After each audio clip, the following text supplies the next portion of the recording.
Good evening everybody. రోమిల్కు రాసిన పత్రిక 6వ అధ్యాయం 15వ వచనం నుంచి చివరి వరకు 23వ వచనం వరకు చదువుకుందాం. అట్లైన ఎడల కృపకే గాని ధర్మశాస్త్రమునకు లోనగు వారము కామని పాపము చేయుదుమా? అదెన్నటికిని కూడదు. లోబడుటకు దేనికి మిమ్మును మీరు దాసులుగా అప్పగించుకొందురో అది చావు నిమిత్తముగా పాపమునకే గాని నీతి నిమిత్తముగా విధేయతకే గాని దేనికు మీరు లోబడుదురో దానికే దాసులగుదురని మీరెరుగరా? మీరు పాపమునకు దాసులై ఉంటిరి గాని ఏ ఉపదేశ క్రమమునకు మీరు అప్పగింపబడితిరో దానికి హృదయపూర్వకముగా లోబడిన వారై పాపము నుండి విమోచింపబడి నీతికి దాసులైతిరి. ఇందుకు దేవునికి స్తోత్రము. మీ శరీర బలహీనతను బట్టి మనుష్య రీతిగా మాట్లాడుచున్నాను. ఏమనగా అక్రమము చేయుటకై అపవిత్రతకును అక్రమమునకును మీ అవయములను దాసులుగా ఎలాగూ అప్పగించితిరో అలాగే పరిశుద్ధత కలుగుటకై ఇప్పుడు మీ అవయవములను నీతికి దాసులుగా అప్పగించుడి. మీరు పాపమునకు దాసులై ఉన్నప్పుడు నీతి విషయమై నిర్బంధము లేనివారై ఉంటిరి. అప్పటి క్రియల వలన మీకేమి ఫలము కలిగెను? వాటిని గురించి మీరిప్పుడు సిగ్గుపడుచున్నారు కారా? వాటి అంతము మరణమే. అయినను ఇప్పుడు పాపము నుండి విమోచింపబడి దేవునికి దాసులైనందున పరిశుద్ధత కలుగుటయే మీకు ఫలము. దాని అంతము నిత్యజీవము. ఏలయనగా పాపము వలన వచ్చు జీతము మరణము. అయితే దేవుని కృపావరము మన ప్రభువైన క్రీస్తు యేసునందు నిత్య జీవము. Thank you so much sister. ప్రార్థన చేసుకుందాం. ప్రేమ కలిగిన మా పరలోకపు తండ్రి, మీ ఘనమైన పరిశుద్ధమైన నామానికి వందనాలు స్తోత్రాలు తెలియజేస్తా ఉన్నాం ప్రభువా. యొక్క సాయంత్రకాల సమయంలో మీ సన్నిధికి చేరి మిమ్మల్ని స్తుతించి మిమ్మల్ని ఆరాధించి గణపరచడానికి, అలాగే ఈ సమయంలో ప్రభువా నాయన వాక్యాన్ని ధ్యానించడానికి దయచేసిన మరొక గొప్ప అవకాశం తరుణాన్ని బట్టి మీకు వందనాలు స్తోత్రాలు తెలియజేస్తా ఉన్నాను ప్రభువా. మా జీవితాల్లో మమ్మల్ని ప్రేమించి ప్రభువా నాయన దయచేస్తున్న ఈ యొక్క అవకాశాలన్నిటిని బట్టి మిమ్మల్ని స్తుతిస్తూ మిమ్మల్ని ఆరాధిస్తూ కనపరుస్తా ఉన్నాం ప్రభువా. ఈ సాయంత్ర సమయంలో ప్రభువా నేను మీ సన్నిధికి చేరడానికి దయచేసిన అవకాశాన్ని బట్టి మాలో ప్రతి ఒక్కరిని బట్టి ముఖ్యంగా ఆయన మీకు వందనాలు స్తోత్రాలు తెలియజేస్తా ఉన్నాం. ఆయన ఆత్మీయంగా ప్రతి ఒక్కరం కూడా ఎదగడానికి సమయం ఉపయోగపడడానికి ప్రభువా నాయన మా యొక్క ఆత్మీయ అవసరతలు తీర్చబడ్డానికి సంతృప్తితో ఇక్కడి నుంచి వెళ్ళడానికి ప్రభువా సహాయం అనుగ్రహించమని ప్రాధేయపడతా ఉన్నాం.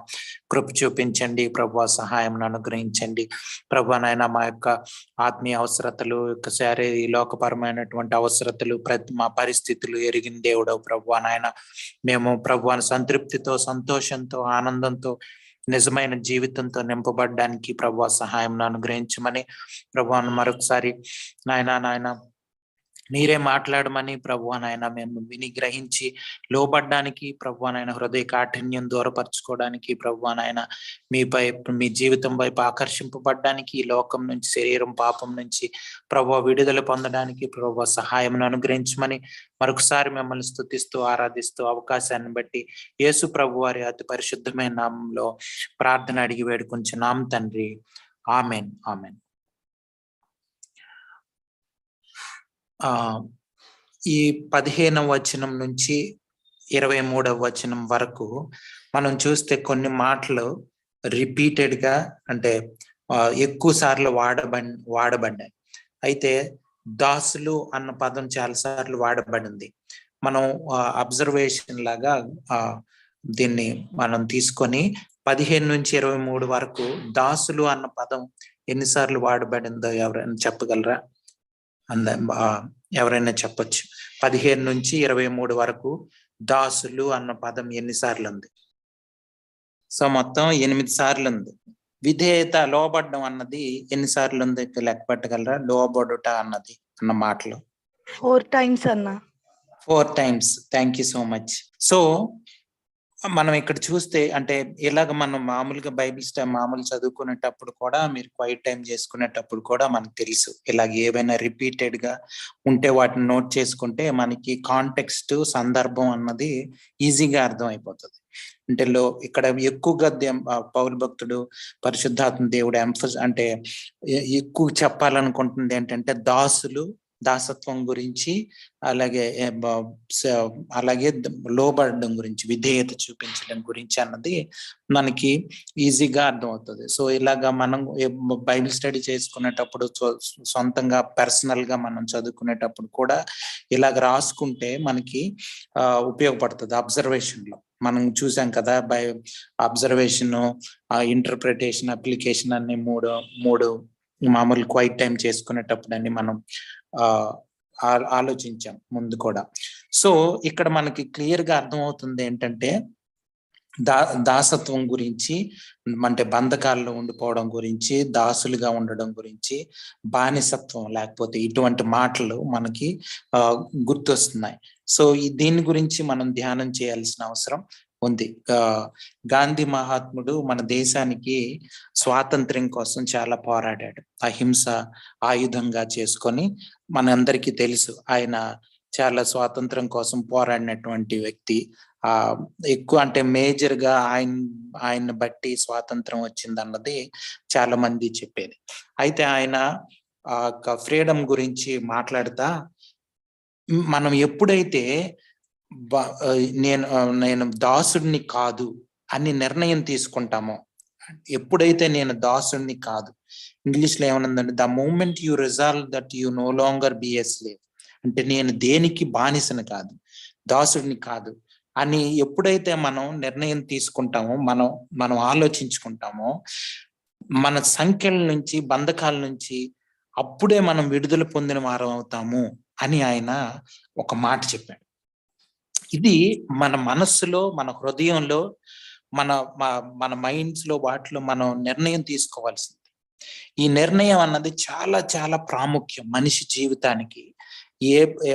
మామూలుగా అయినా సరే, నేను ఎవరికి అంటే నేను బానిసగా ఉండకూడదు, అంటే దాసుడిగా ఉండకూడదు అన్నది మనం నిర్ణయం అంటే ఆ బానిసత్వం నుంచి బయటపడాలన్నది మన నిర్ణయం తీసుకోవడంలో చాలా చాలా ఆధారపడి ఉంటది అన్నది ఆయన ఉద్దేశం. అంటే మనకు స్వాతంత్రం లేదు, మనం ఆ యొక్క బ్రిటిష్ వారి కింద ఆంగ్లేయులు మనల్ని పరిపాలించేటప్పుడు మనకు హక్కులు లేవు.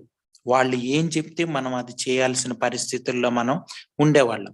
మన సొంతంగా మనం నిర్ణయం తీసుకోవడానికి, అంటే మనం ఎటువైపు ఉండాలా, అన్యాయం అయినా సరే దానిలోనే కొనసాగాల్సిన అవసరం ఉండేది.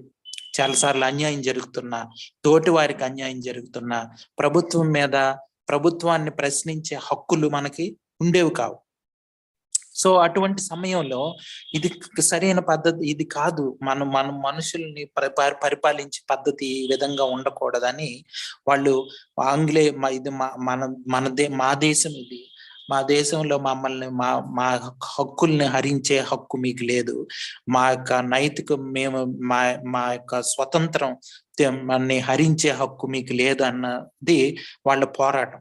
సో ఆ విధంగా పోరాటం చేయడం వలన ఆ తర్వాత మనకి స్వాతంత్రం వచ్చింది. అలాగే మనం చూస్తే చూడండి, చాలా సార్లు దేవుణ్ణి నమ్మని వాళ్ళు ఏమనుకుంటారంటే, వాళ్ళు అంటే ఏదైనా ఒక పద్ధతుల కింద మనం ఉంటే మనం దానికి బానిసలుగా ఉండాల్సి వస్తుంది. ఆ పద్ధతులు ఆ యొక్క పద్ధతులు, ఆ యొక్క నియమాలు, ఆ యొక్క ప్రిన్సిపల్స్ ఇవన్నీ ఏమీ లేనప్పుడు మనం స్వతంత్రంగా ఉండొచ్చు అన్నది వాళ్ళ అభిప్రాయం. ఈ యొక్క నాస్తికులు, దేవుడు లేడని నమ్మేవాళ్ళు, ఎథిస్ట్స్, వాళ్ళు ఏమనుకుంటారంటే, ఎప్పుడైతే దేవుడు లేడని అనుకుంటామో అప్పుడు మనకు స్వతంత్రంగా మనం బ్రతికే అవకాశం ఉంటదని అనుకుంటారు. అయితే ఇది నిజం కాదు. స్వతంత్రం అన్నది మన ఇష్టానుసారంగా విచ్చలవిడితనం అన్నది కాదండి. స్వతంత్రం అన్నది మనం ఏ విధంగా జీవించాలో ఆ విధంగా జీవించడం అన్నది నిజమైన స్వాతంత్ర్యం.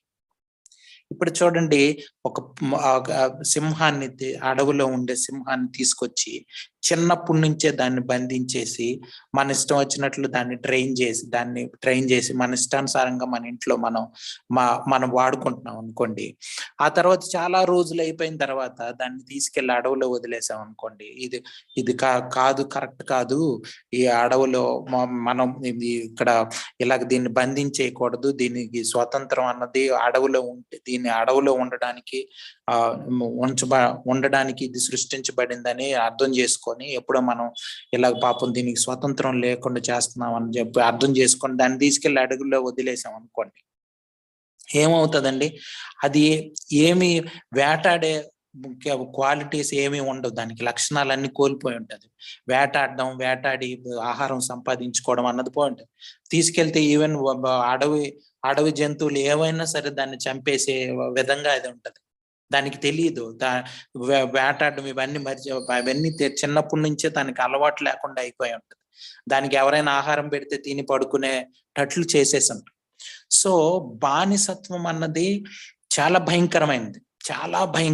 అది మనల్ని మన హక్కుల్ని హరించేస్తుంది. మనం ఏ విధంగా జీవించాలన్నది మన యొక్క ఆధిక్యతలను, మనకున్నటువంటి మంచి ప్రివిలేజెస్ అన్నిటిని, ఆధిక్యతలన్నిటిని పోగొట్టేసి మనల్ని నిరాయుధులుగా చేసి మనల్ని ఒక బానిసలుగా చేసేస్తారు. చూడండి, చాలా మంది డ్రగ్ ఎడిక్ట్స్, లేకపోతే ఆల్కహాల్ తాగే వాళ్ళు, మత్తు పదార్థాలకు అలవాటు పడిపోయిన వాళ్ళు, లేకపోతే సారాయి అటువంటి తాగేవాళ్ళు, సిగరెట్లు తాగేవాళ్ళు, సినిమాలు చూసేవాళ్ళు, సీరియల్స్ చూసేవాళ్ళు, లేకపోతే రకరకాల అలవాట్లకి లోనైపోయిన వాళ్ళు, వాటికి బానిసలుగా అయిపోయిన వాళ్ళు. ఈ రోజుల్లో చూస్తే మన చాలా మోర్ దాన్ 90% మనం సెల్ ఫోన్లకి అయిపోయిన వాళ్ళు అనేక మంది. తెల్లవారు లెగిస్తే లేకపోతే ఏం చేసినా సరే మొబైల్ అన్నది మనల్ని దానికి బానిసలు అయిపోయిన వాళ్ళు. ఇలాగ రకరకాలుగా బానిసలుగా అయిపోతే దానికి ఏం చేస్తుందంటే దాని యొక్క ప్రభుత్వం మన జీవితంలో ఉంటది.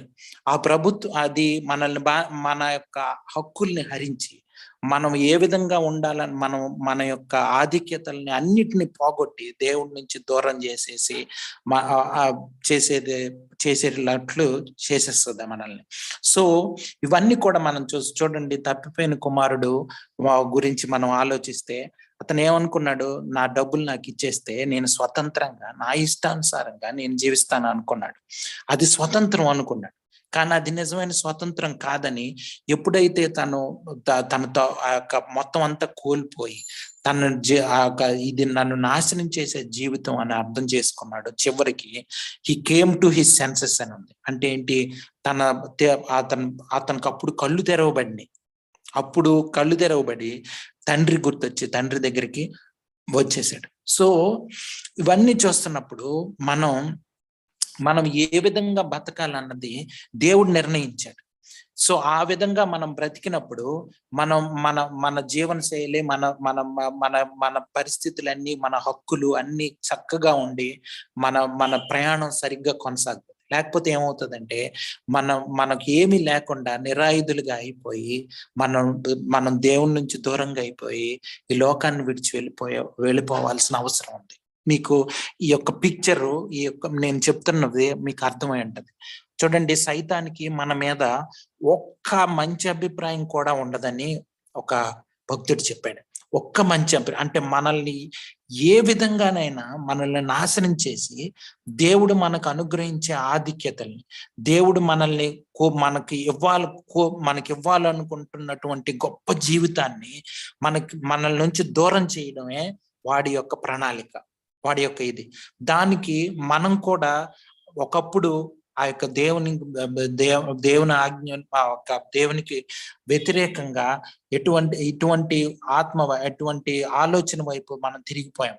ఎప్పుడైతే అపవాది మనల్ని మోసం చేసినప్పుడు మనం కూడా మోసపోయి ఇదయ్యామో, అప్పుడు నిజంగా దేవుని సన్నిధిలో ఉండవలసిన మనం దేవుని దగ్గర ప్రతిరోజు దేవునితో గడుపుతూ గొప్ప జీవితం, అసలు ఈ ప్రకృతిలో అన్నిటికన్నా గొప్ప జీవితాన్ని దేవుడు మనకు ప్రసాదించాడు. అటువంటి గొప్ప జీవితం దూరం చేసేసాడు మనకి. సైతాను అపవాది. సో మన శరీరం ఇప్పుడు అటువంటి వాటి వైపు ఆకర్షింపబడుతుంది. ఎటువంటి సైతాన్ చెప్పే అబద్ధాల వైపు, ఈ లోకం వాటి వైపు మన శరీరం ఆకర్షింపబడి మనం అది సత్యం అనుకునే అవకాశం ఉంది. కానీ నిజమైన సత్యం బైబిల్ గ్రంథంలో ఉంది.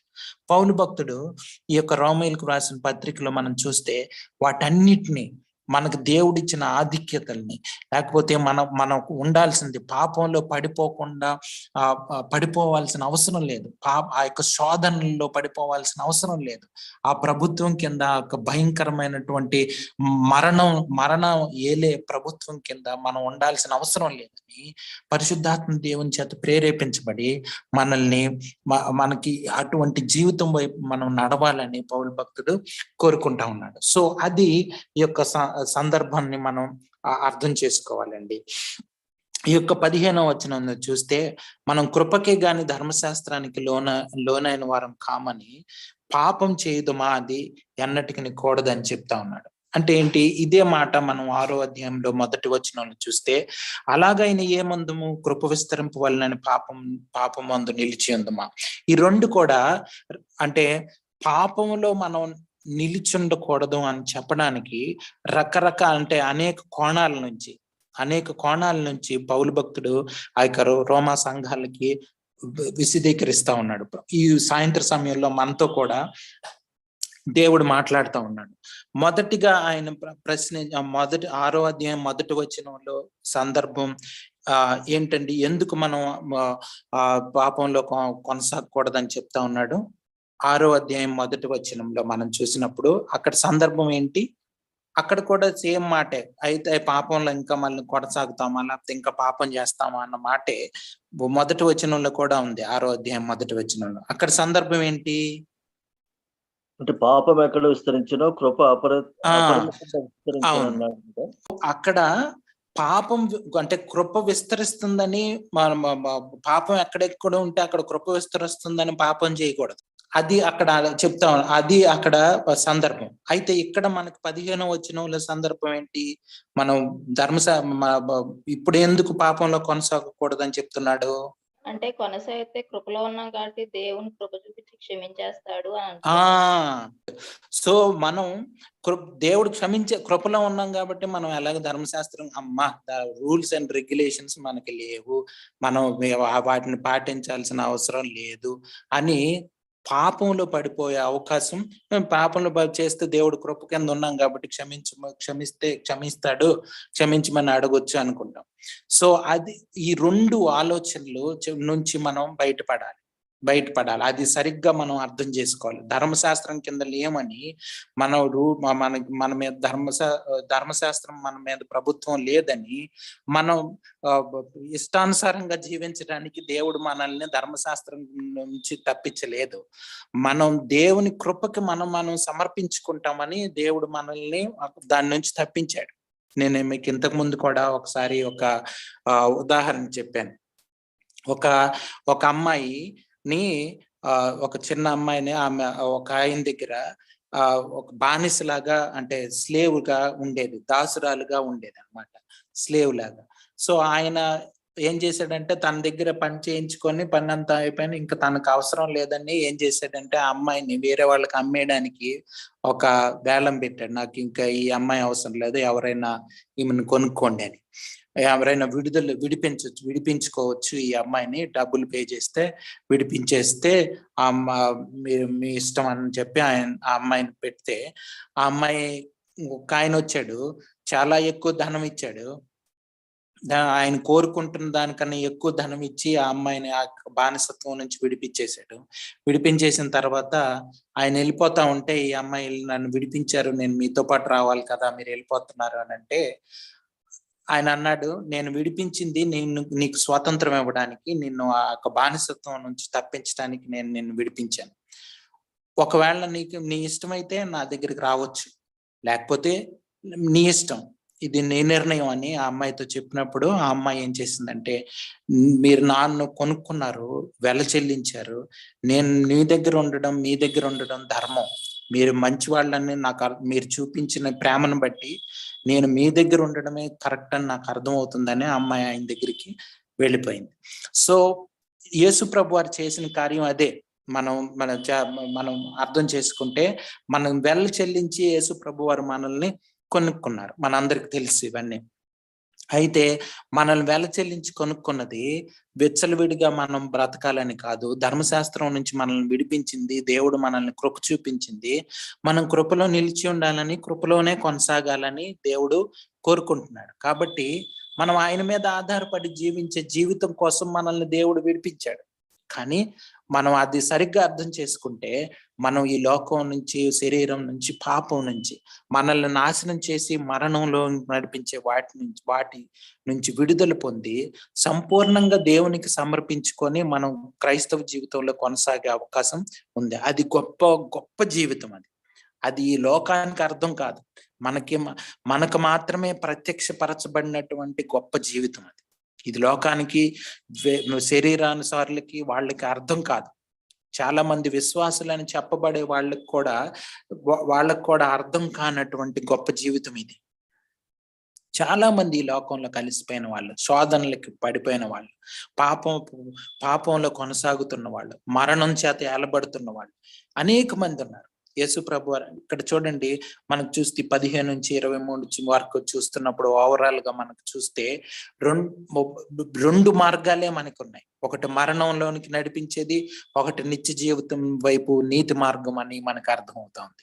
మనకి నిత్య జీవం ఇచ్చేది నీతి మార్గం. ఈ రెండు మార్గాలే, ఈ రెండు ఇవే ఉన్నాయి. చాలా మంది తెలియక దేవుణ్ణి నమ్మని వాళ్ళు ఎథీస్టులు ఏమనుకుంటారంటే, నేను ఫ్రీగా ఉన్నాను, నాకు ఎవరి ప్రభుత్వం నా జీవితంలో లేదనుకుంటారు. అది అసాధ్యం. యేసు ప్రభు వారు అందుకే ఏం చెప్పారంటే, మత్తయి సువార్తలో 6వ అధ్యాయంలో ఏం చెప్పారంటే, మీరు ఇద్దరికి దాసులుగా ఉండలేరు, ఇద్దరు యజమానులకు దాసులుగా ఉండలేరు. ఒకటి ధనము, లేకపోతే ధనము, ఐశ్వర్యము ఏమైనా అవ్వచ్చు. రెండవది దేవుడు. రెండిటికి దాసులుగా ఉండలేము. అది ఇంపాసిబుల్.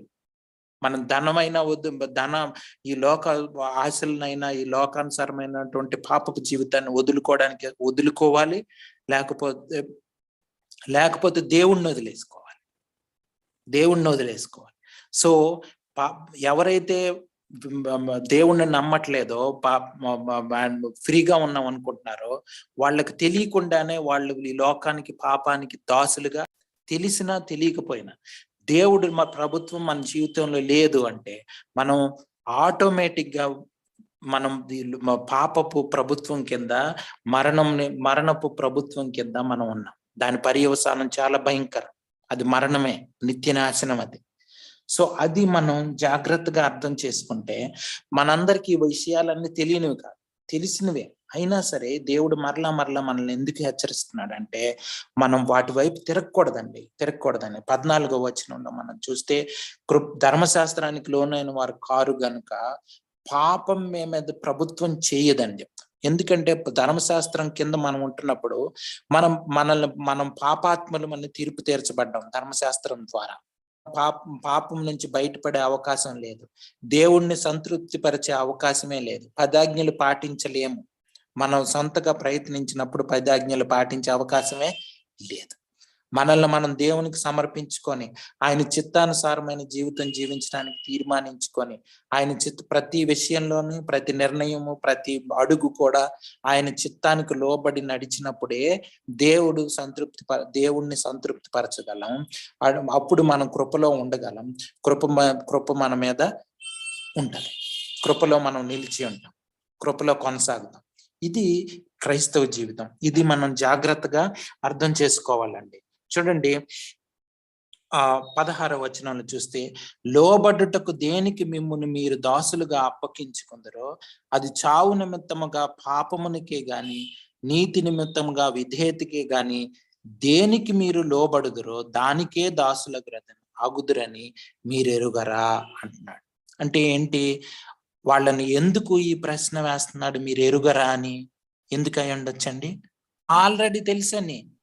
ఇప్పుడు ఇక్కడ మనం చూస్తే వాళ్ళు ఆల్రెడీ దేవుని నమ్ముకున్న వాళ్ళు సంఘంలో చేర్చబడ్డారు అని అంటే రోమాలో ఉన్నటువంటి వాళ్ళు, అన్యజనులుగా ఉన్న వాళ్ళు, గ్రీకులు, అలాగే యూదులు, వీళ్ళంతా కూడా దేవుని సంఘంలో చేర్చబడ్డారు. వాళ్ళందరికీ ఇవన్నీ తెలిసినవే. కానీ మళ్ళా దేవుడు పరిశుద్ధాత్మ దేవుడు పౌలు భక్తుని ద్వారా ఈ యొక్క లెటర్ ద్వారా వాళ్ళకి హెచ్చరికలు దయచేస్తా ఉన్నాడు. ఎందుకు ఈ హెచ్చరికలు మళ్ళీ దయచేస్తుండొచ్చండి?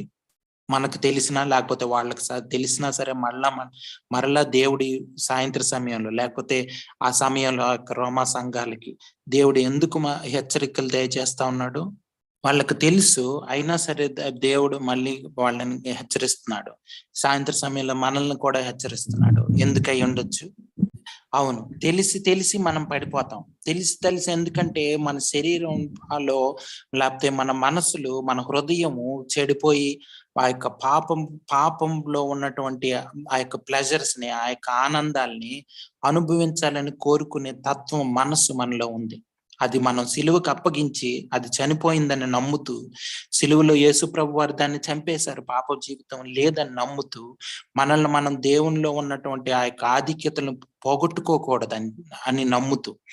చూడండి, ఎవరినైనా అన్యాయంగా ఏదైనా చేశారనుకోండి, మనకి ఎంత బాధ అనిపిస్తుందండి. ఎవరైనా అన్యాయంగా ఏదైనా వాళ్ళకు రావాల్సినవి రాకుండా, ఫర్ ఎగ్జాంపుల్ వాళ్ళ దగ్గర వాళ్ళు చాలా ధనికులు అనుకుందాం, ఆ ధనాన్ని అంతటిని ఎవరు వాళ్ళకి తెలియకుండా వాళ్ళని మోసం చేసి ధనాన్ని అంతటిని పోగొట్టి వాళ్ళు చివరికి వాళ్ళకి ఏమీ లేక ఎలా బ్రతకాలో లేక వాళ్ళు మరణమే శరణం లాగా అయిపోయింది అనుకోండి వాళ్ళ జీవితం. అప్పుడు మనకేమనిపిస్తుంది బయట నుంచి చూస్తే? ఎంత అన్యాయం జరిగింది వీళ్ళకి, ఎలాగ ఉండవలసిన వాళ్ళు, ఎంత గొప్ప జీవితం జీవించవలసిన వాళ్ళని పాపం మోసం చేసి వీళ్ళు మోసంలో పడిపోయి అలాగ పాడైపోయారనుకుంటాం. మనం కూడా ఈ లోకంలో పాపంలో కొనసాగితే మనల్ని మనమే మోసపుచ్చుకొని మోసం వైపు నడిపించబడుతూ ఆ సైతాను మోసాల్లో పడిపోయి అంధకారంలో పడిపోయి మనకు రావలసిన ఆధిక్యతలన్నీ పోగొట్టుకొని దేవుణ్ణిలో మనం రాజులుగా, యాజకులుగా ఉండవలసిన గొప్ప జనాంగమైన మనల్ని అటువంటి ఆధిక్యతలన్నీ పోగొట్టి మనల్ని నాశనం చేసే జీవితం వైపు వెళ్ళిపోతాం. అది చాలా భయంకరమైంది. సో అది మనం జాగ్రత్తగా అర్థం చేసుకోవాలి. అందుకనే పదే మనల్ని దేవుడు వాక్యం ద్వారా ఎందుకు హెచ్చరిస్తున్నాడంటే, మనం అటువంటి నాశనం వైపు మనం నడిపించబడకూడదని. దేవుని యొక్క ప్రేమ బట్టి ఆయన పరిశుద్ధుడు గనక మనం కూడా పరిశుద్ధులుగా ఉండాలని కోరుకునే దేవుడు మన దేవుడు. మనం రాజులుగా, యాజకులుగా ఉండాలని కోరుకునే దేవుడు మన దేవుడు. దేవుని సన్నిధిలో నిత్యం సంతోషంతో, ఆనందంతో బ్రతకాలని కోరుకునే దేవుడు మన దేవుడు. కాబట్టి మనం ఈ సాయంత్ర సమయంలో పాపం వైపు తొంగి చూడకూడదని, పాపపు ఆ యొక్క తాత్కాలికమైన ఆనందాల వైపు చూడకూడదని దేవుడు మనల్ని సాయంత్ర సమయంలో కోరుకుంటాం. మనం నిజంగా దేవునికి సమర్పించుకుంటే, కృపలో గాని ఉంటే మన మీద పాపం ప్రభుత్వం చేసే అవకాశమే లేదండి. అదే మనం చూస్తాం 14వ వచనంలో, మీరు కృపకే గాని ధర్మశాస్త్రానికి లోనైన వారు కారు గనుక పాపం మీద ప్రభుత్వం చేయదు.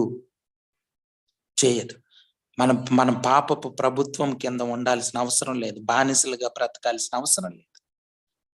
అవసరం లేదండి. చూడండి, చాలా మంది తాగుబోతులు లేకపోతే వేరే రకరకాల అలవాట్లకు బానిసని అయిపోయే వాళ్ళ జీవితాలు చాలా భయంకరమైపోతాయి. మీరు న్యూస్ పేపర్స్ చేసి చూడండి, తాగుడు వలన నాశనం అయిపోయిన కుటుంబాలు, జీవితాలు అనేకం. ఈ రోజు నేను న్యూస్ పేపర్లో చూశాను, ఒక ఆయన తాగుడుకు బానిస అయిపోయి ఆ యొక్క మత్తులో తనకి తెలియని పరిస్థితుల్లో ఉంటున్నప్పుడు ఏవో ఆలోచనలు రావడం వలన, భార్య మీద అనుమానం కలగడం వలన అతను ఏం చేశాడంటే, చక్కగా ఉంది భార్య, ఆ భార్యని చంపేసి కొంచెం మెలకు వచ్చిన తర్వాత తను ఏం చేశాడు, తను తెలుసుకొని తను కూడా చంపుకోపోతా ఉంటే ఒళ్ళంతా గాయాలు అయిపోతా అటువంటి పరిస్థితుల్లో ఆయన హాస్పిటల్కి తీసుకెళ్ళాడు. చూడండి, కుటుంబాలు నాశనం. ఇప్పుడు ఇవన్నీ కూడా సైతాన్ సంబంధమైనవి, అపవాది లోకానుసారమైనవి. అతను చూడండి, ఆ యొక్క ప్లెజర్, ఆ యొక్క తాత్కాలికమైన ఆనందానికి లేకపోతే మత్తుకి బానిస అయిపోవడం వలన కుటుంబం మొత్తం నాశనం చేసుకున్నాడు, తన జీవితం నాశనం చేసుకున్నాడు. అసలు ఎంత భయంకరమైన పరిస్థితి చూడండి. మనకి ఇది లిటరల్ గా మనకు కనిపిస్తుంది కాబట్టి తెలుస్తుంది. మనం కూడా మన ఆధిక్యతల్ని పోగొట్టుకుంటాం ఒకవేళ సంపూర్ణంగా దేవునికి సమర్పించుకోకుండా పాపంలో ఇంకా కొనసాగుతూ ఉంటే మనకు రావాల్సిన ఆధిక్యతల్ని, దేవుడు మనకి ఇవ్వాలనుకుంటున్న ఆశీర్వాదాలని పోగొట్టుకుంటాం. సో మనం ఇవన్నీ జాగ్రత్తగా వీటన్నిటిని ఆలోచించుకొని మనం ఇక మీదట పాపంలో కొనసాగకూడదని మనల్ని మనం తీర్మానించుకోవాలి.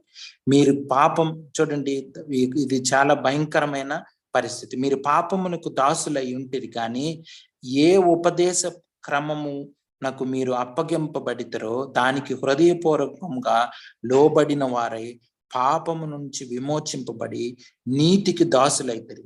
ఇందుకు దేవునికి స్తోత్రం. చూడండి, మనందరం కూడా స్తుతించాల్సిన అవసరం ఉంది. మనల్ని ఇటువంటి గొప్ప భయంకరమైనటువంటి పరిస్థితి నుంచి దేవుడు మనల్ని విడిపించాడండి. ఇంకెంతకన్నా ఏం ఆశీర్వాదాలు మనకు కావాలండి? చూడండి, తప్పుడు బోధకులు, తప్పుడు ఇవి చెప్పేవాళ్ళు చిన్న చిన్న వాటిల వైపు మనల్ని నడిపించి దేవునికి దూరం చేసేయాలి అనుకున్న వాళ్ళకి వాళ్ళు చాలా తర్వాత భయంకరమైన శిక్షణ అనుభవిస్తారండి. తప్పుడు బోధకులు మనల్ని ఈ యొక్క తాత్కాలిక ఆశీర్వాదాలు చూపించి, లేకపోతే మనకు డబ్బులు వస్తాయని, మనకి అవి వస్తాయని, ఇవి వస్తాయని అసలు ఆశీర్వాదాన్ని మర్చిపోయేటట్లు చేసి, అంటే దేవుడు మనకు దయచేసిన జీవితం అంతకన్నా ఇంకొక గొప్ప ఆశీర్వాదం ఏమి లేదు. ఇంకా కోరుకోవడానికి ఏం లేదు మన దగ్గర. మనల్ని దేవుడు విడిపించింది రక్షణ దయచేసింది, పాపం నుంచి, శరీరం నుంచి, భయంకరమైనటువంటి యొక్క పాపం నుంచి విడిపించి మనల్ని రక్షించింది. అంతకన్నా ఇంకేం ఆశీర్వాదం అన్నది లేదండి. అది చాలు మనకి.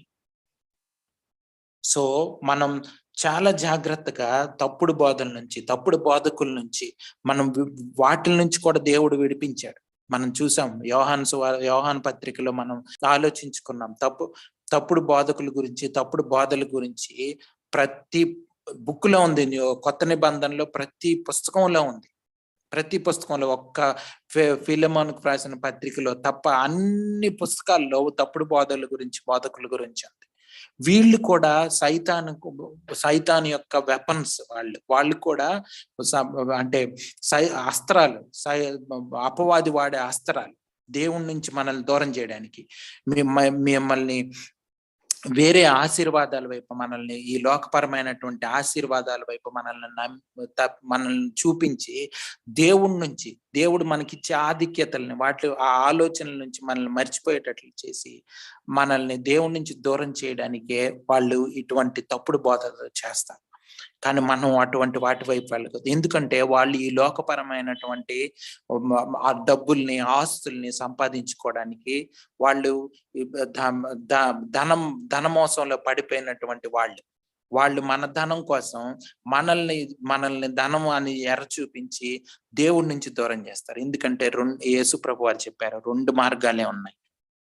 ధనానికైనా మనం సేవకులుగా ఉండాలి, లేకపోతే దేవునికైనా మనం దాసులుగా ఉండాలి. ఇది మనం అర్థం చేసుకోవాలండి.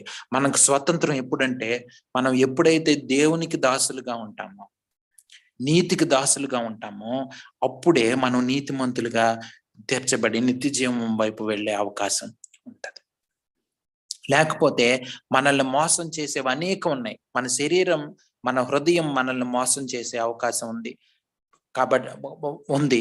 దాన్ని అపవాది వాడుకునే అవకాశం ఉంది. కాబట్టి నిత్యం మన వాక్యం చేత నింపబడుతూ, పరిశుద్ధాత్మ దేవుని చేత నింపబడుతూ, వాక్యం చేత, పరిశుద్ధాత్మ దేవుని చేత నింపబడుతూ, ప్రార్థనలో కొనసాగుతూ, దేవుని మీద ఆధారపడుతూ ఉన్నప్పుడు ఈ గొప్ప జీవితం వైపు మనం నడిపించబడే అవకాశం ఉంది. లేకపోతే తప్పైన కుమారుడిలాగా అయిపోతుందండి మన పరిస్థితి. చాలా భయంకరమైన పరిస్థితుల్లోకి మనల్ని నెట్టేస్తాడు. నెట్టేస్తాడు. సో మనం మోసపోకూడదు. అది మనం అర్థం చేసుకోవాలి ఈ యొక్క సాయంత్రకాల సమయంలో. చూడండి, చాలాసార్లు మనం ఈ దాసులు అనే పదం విన్నప్పుడు మనకి కొత్తగా అనిపించవచ్చు. అంటే మనకి బాగా అర్థమవుతుందని పౌలు భక్తుడు మనుష్య రీతిగా ఇటువంటి మాటలు మాట్లాడుతున్నానని చెప్పాడు. అంటే మనం అంటే మీరు అనుకోవచ్చు, దేవునికి బానిసలు ఏంటంటే మనం దేవుని కుమారులం కదా, కుమార్తెలం కదా అని. ఇక్కడ ఇది ఎందుకు మనం దేవునికి దాసులం అని చెప్పాడండి పౌలు భక్తుడు? అంటే బ్రదర్, మనము ఆయనకు దాసులం అంటే అదే మనం ఆయనకు లోబడి ఉండడం వల్ల. అవును, correct. Thank you so much. ఇంకా ఎవరైనా చెప్తారా?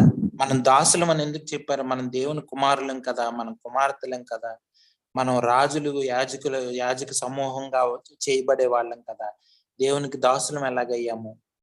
మీరు చెప్పింది కరెక్ట్ అండి. పాపం నుండి విమోచించబడి ఉంటున్నాం కాబట్టి. పాపం నుంచి విమోచింపబడి అంటే మనం ఇదంటే బాగా, అంటే మనము విడితనంలో లేము, స్వతంత్రులము. అంటే మన ఇష్టానుసారమైన జీవితం కాదని మనం అర్థం చేసుకోవడానికి పౌలు భక్తుడు ఈ మాట వాడినట్లు ఆయన చెప్తా ఉన్నాడు. నేను మనుష్య రీతిగా మాట్లాడుతూ మీకు ఈ మాట వాడానని పౌలు భక్తుడు చెప్తా ఉన్నాడు. అంటే ఏంటి? మనం దాసులు అంటే మనం మనమే అది మోసమని, మనల్ని నాశనంకు నడిపించేదని, మరణ మార్గం అని అర్థం చేసుకొని మనం దేవునికి సమర్పించుకున్నాం. ఇప్పుడు మీకు ఆ ఇల్లస్ట్రేషన్ చెప్పాను ఉదాహరణ. ఆ అమ్మాయి తనకు తానే, నేను మీ దగ్గరే ఉంటాను, మీరు నన్ను మీ వెల చెల్లించి నన్ను కొనుక్కున్నారు, మీరు చూపించిన ప్రేమను బట్టి నేను మీ దగ్గరే ఉండడమే నాకు మంచిదని నాకు అనిపిస్తుందని ఆ పాప అర్థం చేసుకుంది. అలాగే మనం కూడా దేవుని దగ్గర ఉండడం మనకి రక్షణ కలిగించే రక్షకుడు దేవుడని, ఆయన దగ్గరే మనకి సంపూర్ణ భద్రత ఉందని, ఆయన మార్గాలు, ఆయన తలంపులు, ఆయన ఆలోచనలతో మనం నడిపించితేనే మనం సరైన జీవితం జీవించుతామని సంపూర్ణంగా మనం నమ్మితే, విశ్వాసాలంటే అదేనండి అర్థం. సో సంపూర్ణంగా మనం నమ్మితే ఆయనకి మన దాసులమే. ఎస్, మనమే అంటాం, నేను దేవుని దాసుడిగా ఉండాలని అనుకుంటున్నానని అంటాం. సో ఇది అంటే సరిగ్గా మనం అర్థం చేసుకునే ఇది. సో మనం ఒకప్పుడైతే పాపానికి దాసులం, కానీ ఇప్పుడు మనం దేవునికి దాసులంగా ఉండాలి. అంటే ఏంటి? దేవుని భయం ఉండాలి మనకి, వాక్యం చేత నడిపించబడాలన్న భయం ఉండాలి మనకి. సో ఇది దేవుని చిత్తమేనా కాదా, ఇది వాక్యానికి సరైనంగా ఉందా, వాక్యం దీన్ని బలపరుస్తుందా లేదా అని ప్రతిదీ దేవుని చిత్తానుసారంగా బ్రతకాల్సిన నిర్ణయం తీసుకోవాల్సిన అవసరం ఉంది. కానీ మనం ఏం చేస్తామంటే సాధారణంగా మన నిర్ణయం మనం తీసుకొని అప్పుడు దేవుని సహాయం కోరతాం. ఈ నిర్ణయాన్ని బలపరచమని దేవుణ్ణి అడుగుతాం. అది సరైన క్రైస్తవ జీవితం కాదండి. దేవుడు ఏం చెప్తే అది చేయడానికి ఇష్టపడాలి. ఒక్కొక్కసారి మనకు అర్థం కాకపోవచ్చు, ఎందుకు దేవుడు ఈ పని చేయమన్నాడు అని మనకు అర్థం కాకపోవచ్చు.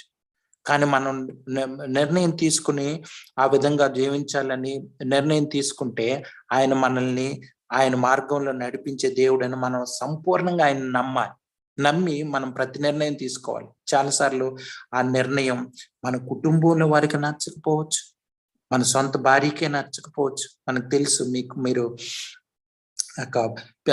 యాత్రికుని ప్రయాణం అని జాన్ బన్యన్ అనే భక్తుడు ఆ యొక్క పుస్తకం రాశారు, యాత్రికుని ప్రయాణం అని.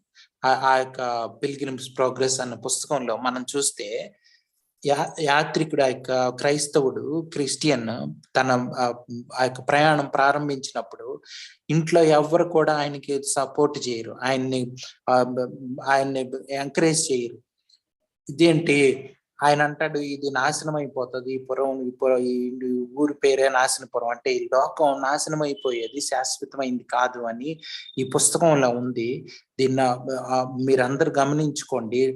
మనందరం ఇక్కడ నుంచి దూరంగా వెళ్ళిపోవాల్సిన అవసరం ఉంది, పారిపోవాల్సిన అవసరం ఉంది అని చెప్పి ఆ యొక్క ప్రయాణం అవుతున్నప్పుడు సొంత భార్య కూడా తనని అంగీకరించదు, కుటుంబంలో ఎవరు కూడా ఆయన్ని కరెక్టే అని నమ్మరు. ఆయన ప్రయాణం ఒంటరిగా ప్రారంభం అవుతుంది. కొంతమంది రావు, ఆయనతో ఒక ఆయనతో వస్తానని ఒకళ్ళిద్దరు వస్తారు, కానీ వాళ్ళు కూడా మధ్యలో నుంచి వెనక్కి వెళ్ళిపోతారు. సో క్రైస్తవ జీవితం అనేది మనం సంపూర్ణంగా దేవుణ్ణి నమ్ముతూ, వాక్యాన్ని నమ్ముతూ ప్రయాణమయ్యే గొప్ప జీవితం అండి.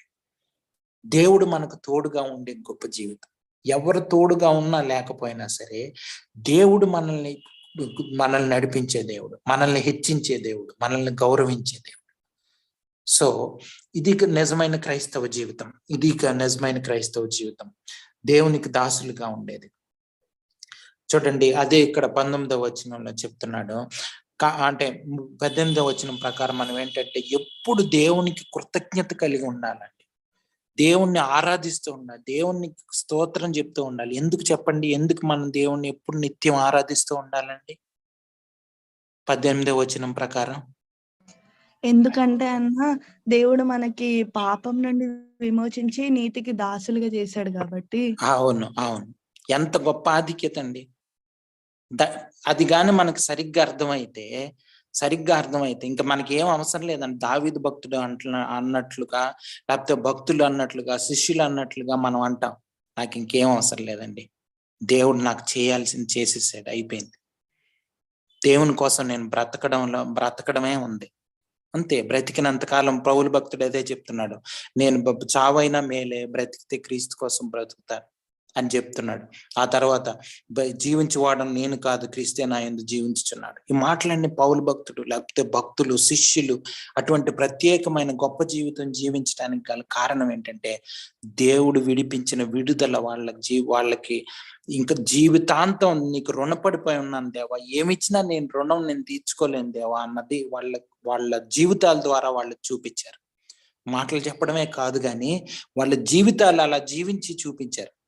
ఏమిచ్చినా నువ్వు రుణం తీర్చు, నా ప్రాణాలు పోయినా సరే అది నీకు నువ్వు చూపించిన ప్రేమకు అది సమానం కాదని చెప్తూ వాళ్ళ జీవితాల ద్వారా చెప్పారు. అది అటువంటి జీవితం వైపు మనం ఆకర్షింపబడాలండి, నిర్ణయం తీసుకోవాలి.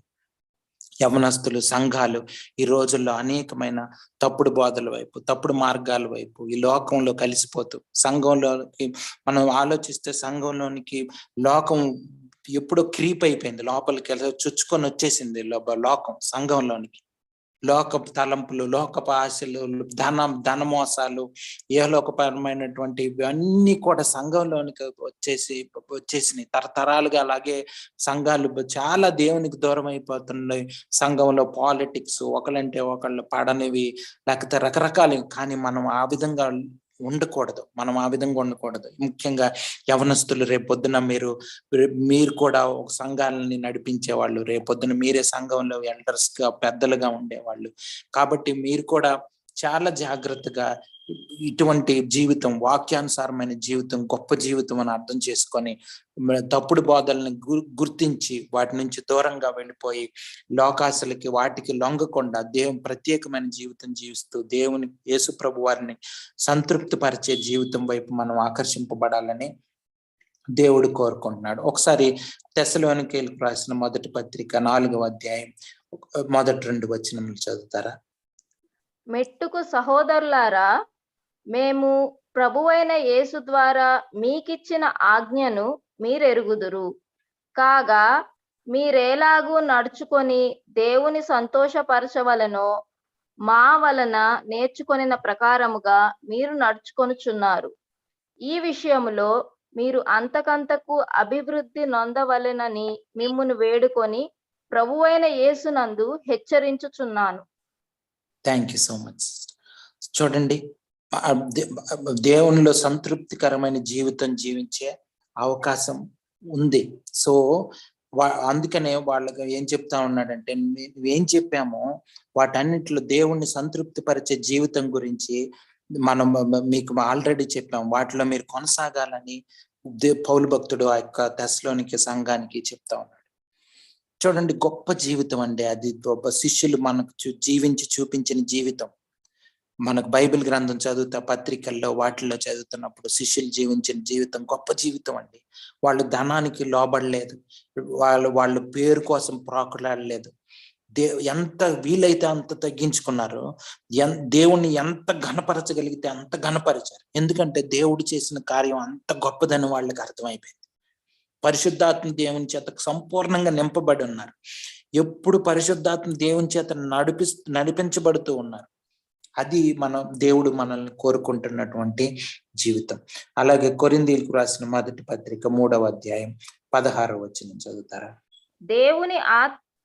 మీరు దేవుని ఆలయమై ఉన్నారనియు దేవుని ఆత్మ మీలో నివసించుచున్నాడనియు మీరెరుగరా? చూడండి, ఇంకా పరిశుద్ధాత్మ దేవుడు మనల్ని నివసిస్తున్నాడు. ఇవన్నీ మనం ఎప్పుడు మర్చిపోకూడదు. దేవుడు మనల్ని నడిపించడానికి, పరిశుద్ధీకరించడానికి, మనల్ని దేవుని స్వరూపంలోకి మనం అందరం ఎదగడానికి, విశ్వాసుల్లో ప్రతి ఒక్కరిలో పరిశుద్ధాత్మ దేవుడు మనతో ఉండి నడిపిస్తుంది. మనం బైబిల్ తీసినప్పుడల్లా మనతో దేవుడు, పరిశుద్ధాత్మ దేవుడు మాట్లాడడానికి, మన ప్రతి ప్రశ్నకి జవాబు దయచేయడానికి, లేకపోతే మనల్ని దేవునిలో ఇంకా ఇంకా ఎదిగింపజేయడానికి, మనలో ఉన్నటువంటి పాపాన్ని తీసివేయడానికి దేవుడు మనతో మాట్లాడుతూ మనల్ని హెచ్చరిస్తూ నడిపించే గొప్ప దేవుడు. పరిశుద్ధాత్మ దేవుడిని అందుకే మనకి అనుగ్రహించాడు. సో ఇంకా 6వ అధ్యాయం, అదే కొరింథీయులకు రాసిన మొదటి పత్రిక 6, 19, 20 వచనాలు చదువుతారు? మీ దేహము దేవుని వలన మీకు అనుగ్రహింపబడి మీలోనున్న పరిశుద్ధాత్మకు ఆలయమై ఉన్నదని మీరెరుగరా? మీరు కారు విలువ పెట్టి కొనబడిన వారు గనుక మీ దేహముతో దేవుని మహిమపరచుడి. చూడండి, దేహంతో దేవుణ్ణి మహిమపరచాల్సిన అవసరం ఉంది. దేవుడు మనల్ని వెల చెల్లించి కొనుక్కున్నాడు అన్నది మనం ఎప్పుడూ మర్చిపోకూడదు. అలాగే గలతీయులకు రాసిన పత్రిక 5వ అధ్యాయం 16వ వచనం, నేను చెప్పునదేమనగా ఆత్మానుసారముగా నడుచుకొనుడి, అప్పుడు మీరు శరీరేచ్ఛను నెరవేర్చరు. చూడండి, అంటే మనకు కావలసిందంతా మనం దేవునిలో ఎలాగ బ్రతకాలి, ఎలాగ నడుచుకోవాలి అంతా బైబిల్ గ్రంథంలో దేవుడు పొందుపరచబడి ఉంచాడు. చూడండి, ఆత్మానుసారంగా నడుచుకుంటే మనం పాపంలో పడిపోవాల్సిన అవసరమే ఉండదని చెప్తాం. చూడండి, ఇంకా చూడండి, 6వ అధ్యాయం 8, 9, 10, అదే గలతీయులకు రాసిన పత్రికలో 6వ అధ్యాయం 8 నుంచి 10 వరకు చదువుతారు. ఎలాగనగా తన శరీరేచ్ఛలను బట్టి విత్తువాడు తన శరీరము నుండి క్షయమను పంట కోయును, ఆత్మను బట్టి విత్తువాడు ఆత్మ నుండి నిత్య జీవమను పంట కోయును. మనము మేలు చేయుటయందు విసుకక యుందుము, మనము అలయక మేలు చేసితిమేని తగిన కాలమందు పంట కోతుము. కాబట్టి మనకు సమయము దొరికిన కొలది అందరి ఎడలను, విశేషముగా విశ్వాస గృహమునకు చేరిన వారి ఎడలను మేలు చేయుదము. చూడండి, ఎంత చక్కగా పరిశుద్ధాత్మ దేవుని చేత నడిపించబడే జీవితం గురించి పౌలు భక్తుడు గలతీ సంఘానికి చాలా చక్కగా ఈ మాటలన్నీ మనం హృదయంలో భద్రపరచుకోవాలి. పరిశుద్ధాత్మ దేవుడు మనల్ని నడిపించడానికి, మనకి ప్రతిదీ మనతో మాట్లాడడానికి, మనం ఏది అడిగినా మనకి జవాబు దయచేయడానికి పరిశుద్ధాత్మ దేవుడు ఉన్నాడు. మనం రోజు బైబిల్ చదువుకుంటున్నప్పుడల్లా మనతో మాట్లాడి, మీరు నోట్స్ రాసుకొని క్వైట్ టైం చేసుకొని చేస్తున్నప్పుడు దేవుడు మనతో మాట్లాడతాడు. ఈ నిర్ణయం కరెక్టా? మీరు యవనస్తులు రేపొద్దున కెరీర్ విషయంలో, ఉద్యోగం విషయంలో, లేకపోతే భాగస్వామిని ఎంచుకునే విషయంలో కొంతమంది యవనస్తులు ఉన్నారు. లేకపోతే ఏ నిర్ణయం అయినా సరే, సంఘం నడిపించే విషయంలో కానీ, లేకపోతే ఏ వాక్యాన్ని పంచుకునే విషయంలో కానీ, ఏ వాక్యం రేపు ఏ వాక్యాన్ని మనం దేవునికి అంటే యొక్క విశ్వాసుల మధ్య పంచాలి అన్నది, ప్రతి దాని విషయం దేవుని మీద ఆధారపడుతున్నప్పుడు భక్తులు అటువంటి గొప్ప జీవితం జీవించారండి. అటువంటి గొప్ప జీవితం జీవించి దేవుని మీద ఆధారపడి వాక్యాన్ని ప్రజలకు పంచిపెట్టిన అనేక మంది భక్తులు మనం గమనించవచ్చు. పరిశుద్ధాత్మ పూర్ణుడైనప్పుడు ఆ యొక్క పేతురు, ఆ యొక్క పెంతెకొస్తు రోజు మాట్లాడిన మాటలు అనేక మందిని కదిలించాయి. వాళ్ళ హృదయాల్ని రగిలించి 3,000 మంది ఒకేసారి దేవుని వైపు త్రెప్పబడ్డారు. పరిశుద్ధాత్మ దేవుని కార్యాలు చాలా గొప్పవి. అలాగని అంటే తక్కువ మంది మారు మనసు పొందితే, లేకపోతే నమ్ముకోకపోతే పరిశుద్ధాత్మ దేవుని కార్యం చేయట్లేదు అని అర్థం కాదు. కానీ దేవుని చేత నడిపించబడడం అన్నది మనం నేర్చుకోవాల్సిన అంశం ఇక్కడ ముఖ్యంగా పరిశుద్ధాత్మ దేవుని చేత నడిపించబడే అవకాశం ప్రతి విశ్వాసికి ఉంది. ప్రతి విశ్వాసికి ఉంది. చాలా మంది పరిశుద్ధాత్మ దేవుణ్ణి తప్పుడుగా అర్థం చేసుకునే వాళ్ళు అనేక మంది ఉన్నారు ఈ లోకంలో. పరిశుద్ధాత్మ దేవుడు అనగానే మనకి ఒక పావురము, లేకపోతే భాషలతో మాట్లాడటము, లేకపోతే ఎలాంటి గుర్తు వచ్చేటట్లు చేసేసారు. మనల్ని అసలు సంగతి తెలియకుండా పరిశుద్ధాత్మ దేవుడు అంటే మనల్ని నడిపించే దేవుడే. చాలా మందికి పరిశుద్ధాత్మ దేవుడు ఒక త్రిత్వంలో ఒక దేవుడు అని తెలియదు. పరిశుద్ధాత్మ దేవుడిని అది ఇది అని మాట్లాడే వాళ్ళు కూడా ఉంటారు. ఇంగ్లీష్ లో ఇట్ అని అలాగే యూజ్ చేయకూడదు. పరిశుద్ధాత్మ దేవుడు త్రిత్వంలో ఒక వ్యక్తి. ఆయన వన్ ఆఫ్ ద పర్సన్స్. ఆ ముగ్గురు పర్సన్స్ ఉన్న త్రిత్వంలో, దేవుళ్ళలో ఉన్న ఆ ముగ్గురు వ్యక్తుల్లో ఒక వ్యక్తి పరిశుద్ధాత్మ దేవుడు. సో ఆయన మనతో ఉన్నది పరిశుద్ధాత్మ దేవుణ్ణి మనలో, మన హృదయంలో దేవుడు ఉంచింది. ఈ లోకంలో పర్మనెంట్ గా ఉండడానికి పరిశుద్ధాత్మ దేవుడు మనతో కూడా ఉండడానికి వచ్చింది. పెంతెకొస్తు రోజు నుంచి మనల్ని నడిపించడానికి వచ్చింది. మనల్ని ఏదో భాషలతో మాట్లాడించడానికో, లేకపోతే ఊదితే పడిపోవడము, లేకపోతే రకరకాలుగా అర్థం చేసుకొని మన పరిశుద్ధాత్మ దేవుని గురించి ఆయన ఏం చేస్తాడన్నది అవగాహన లేని పరిస్థితుల్లోకి మనల్ని తీసుకెళ్లిపోయే రోజుల్లో మనం. సత్యం కాదండి, అవన్నీ సత్యం కాదు. పరిశుద్ధాత్మ దేవుడు మనల్ని పరిశుద్ధీకరించడానికి, మనం ధైర్యంగా ఇతరులతో వాక్యాన్ని పంచుకోవడానికి, లేకపోతే ఇతరులతో మన సాక్ష్యాన్ని చెప్పడానికి, శిష్యులు ఏ విధంగా అయితే ధైర్యంగా వాళ్ళు దేవుని వాక్యాన్ని పంచుకున్నారు, సువార్తను ప్రకటించారు, అటువంటి ధైర్యం దయచేయడానికి, మనం ధైర్యంగా పాపాన్ని అధిగమించడానికి, పాప శోధనలో పడిపోకుండా ఉండడానికి, యవనస్తులు కానీ ఎవరైనా సరే, వృద్ధులు కానీ, చిన్నపిల్లలు కానీ, పెద్దవాళ్ళు, వీళ్ళందరికీ జ్ఞానం దయచేయడానికి దేవుడు పరిశుద్ధాత్మ దేవుణ్ణి మన హృదయంలో ఉంచి, ఎవరైతే యేసు ప్రభు వారిని నమ్ముకున్నారో వాళ్ళందరికీ పరిశుద్ధాత్మ వరం దేవుడు అనుగ్రహించాడు. సో మనం చాలా జాగ్రత్తగా వీటన్నిటిని పరిశీలించుకొని దేవుని వైపు నడవబడాలండి. ఇది దేవునికి దాసులంగా మనం ఉండాలన్నది అర్థం చేసుకోవాలి. చూడండి 19వ వచనం, అందుకే దేవునికి ఎప్పుడు మనం కృతజ్ఞత కలిగి ఉండాలి. మీ శరీర బలహీనతను బట్టి మనుష్య రీతిగా మాట్లాడుచున్నాను. ఏమనగా అక్రమము చేయుటకై అపవిత్రతకు అక్రమమునకు మీ అవయవములను దాసులుగా ఎలాగో అప్పగించుతారో, అలాగే పరిశుద్ధత కలుగుటకై ఇప్పుడు మీ అవయవములను నీతికి దాసులుగా అప్పగించడం.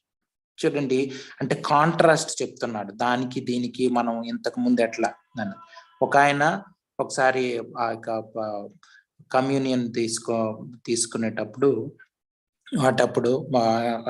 బాప్తిస్మం తీసుకునేటప్పుడు దైవ సేవకుడు ఆయన అడిగాడంట, నీ యొక్క పాత జీవితానికి క్రొత్త జీవితానికి తేడా ఏంటి గమనించావు? నువ్వు అంటే పాపాన్ని విడిచిపెట్టావా, లేకపోతే ఏంటి నువ్వు మార్పు ఏంటి అని అడిగాడంట. అంటే బాప్తిస్మం ఇచ్చే ముందు ఆయన అడిగాడు, నేను అలాగా నీలో ఏం మార్పు జరిగింది, మారు మనసు అనుభవం గురించి అడిగాడు.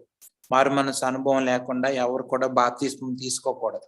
చాలా ఈ రోజుల్లో ఎలాగంటే మారు మనసు అనుభవం లేకుండానే బాప్తిస్మం తీసుకునే వాళ్ళు చాలా మంది ఉన్నారు. పెళ్లి కోసం బాప్తిస్మం తీసుకునే వాళ్ళు, అవగాహన లేని వాళ్ళు అనేక మంది, డబ్బులు తీసుకొని బాప్తిస్మం ఇచ్చే సేవకులు, అలాగే రకరకాలుగా మనం చూడొచ్చు. సో ఆయన అడిగినప్పుడు ఎందుకు బాప్తిస్మం అంటే మారు మనసు అనుభవం ఏంటి అని అడిగితే, ఒకటే నేను ఎంత పాపాన్ని విడిచిపెట్టాను అవన్నీ మీకు అంటే చెప్పలేను, కానీ అప్పటికి ఇప్పటికి తేడా ఏంటంటే ఒక మాటలో చెప్తాను, అప్పుడు నేను పాపం చేయడానికి పరిగెత్తేవాడిని, ఇప్పుడు పాపానికి దూరంగా పరిగెత్తుతున్నాను అని చెప్పాడు. అందులో ఎంత చూడండి, అది ముఖ్యంగా విశ్వాసులంగా మనం నేర్చుకోవాల్సింది. పాపానికి ఎంత దూరంగా వీరైతే అంత దూరంగా పారిపోతూ ఉండాలి. ఎప్పటికప్పుడే మనం పాపం అని గ్రహించిన వెంటనే దూరంగా పారిపోవడం అన్నది చాలా చాలా ప్రాముఖ్యం. మనం యవనస్తులుగా మీరు చాలా సార్లు యోసేపు గురించి మీరు చదివి ఉంటారు కొంతమంది. సో యోసేపు అక్కడ పొతీఫర్ ఇంట్లో ఉంటున్నప్పుడు ఆమె పొతీఫర్ భార్య అతని మీద నింద మోపినప్పుడు, అక్కడి నుంచే ఆమె ప్రయత్నం చేసినప్పుడు, పాపంలోనికి ఆయన లాగడానికి ప్రయత్నం చేసినప్పుడు అక్కడ నుంచి పారిపోయాడు, దూరంగా పారిపోయాడు. పాపం నుంచి మనం ఎప్పటికప్పుడు పారిపోతూ మనం ఉండాలి. అది మనం పరిశుద్ధతలోకి మనం ఎదగడానికి ఉపయోగపడుతుంది. ఉపయోగపడుతుందండి. సో ఇది మనం అర్థం చేసుకోవాలి.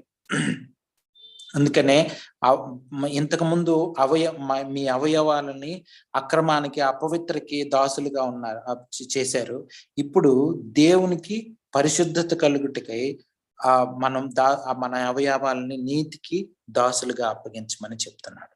మీరు పాపమునకు దాసులై ఉన్నప్పుడు నీతి విషయమై నిర్బంధము లేని వారై ఉంటుంది. అప్పటికి అంటే చూడండి, పాపానికి దాసులమేమంటే మనకు దేవునితో సంబంధం లేకుండా ఫ్రీడమ్ మనకి ఎక్కడ ఉంది? దేవుని వైపు నుంచి ఏ ఇది లేదు. అంటే ఈ విధంగా ఉండాలి, పరిశుద్ధతలోకి ఎదుగుతూ ఉండాలి, పరిశుద్ధాత్మ దేవుని మాట వినాలి అన్నది లేదు ఒకప్పుడు. కానీ ఇప్పుడు ఆ విధంగా కాదు. ఇప్పుడు దానికి లోబడకుండా ఉండాలి, పాపానికి లోబడకుండా. పాపం నిమిత్తం మనం సంపూర్ణమైన విడుదల పొందాల్సిన అవసరం.